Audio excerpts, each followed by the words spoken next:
Depuis le printemps dernier, ces machines préparent le terrain où sera érigée l'une des parties les plus controversées du mur de séparation entre Israël et la Cisjordanie.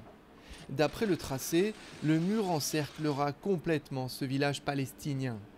Al-Walaja est en haut d'une colline à quelques minutes seulement de Jérusalem. Selon les autorités israéliennes, la barrière doit permettre d'empêcher des attaques terroristes venant de ce territoire. Mahmoud, un habitant du village, nous guide à travers ces oliviers pour nous montrer les machines à l'œuvre à quelques dizaines de mètres de sa maison.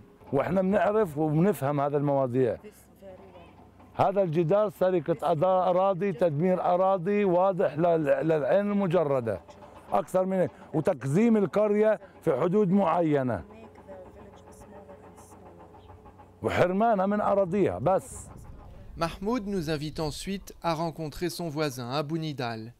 Le cas de cet homme de 63 ans a fait couler beaucoup d'encre depuis qu'il l'a porté devant la justice israélienne.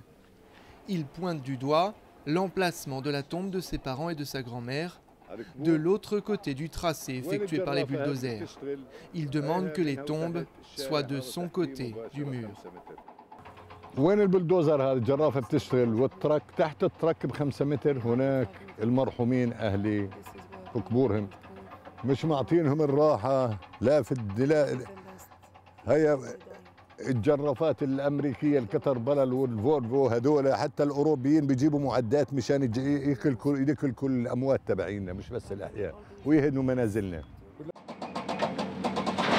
Une fois le mur érigé, l'accès au village sera compliqué, et tout particulièrement pour ceux qui habitent dans cette maison. Le pavillon d'Iman donne sur une colonie et Jérusalem au loin. Après les travaux, il se situera du côté israélien, coupé de ses voisins par le mur. Mais les autorités ont averti son mari qu'elles vont construire une autre barrière autour de la maison afin de la contenir. Iman, son mari et leurs 3 enfants affirment qu'ils refusent de partir, même si cette famille, comme beaucoup des quelques 2000 habitants du village, parle d'une situation intenable.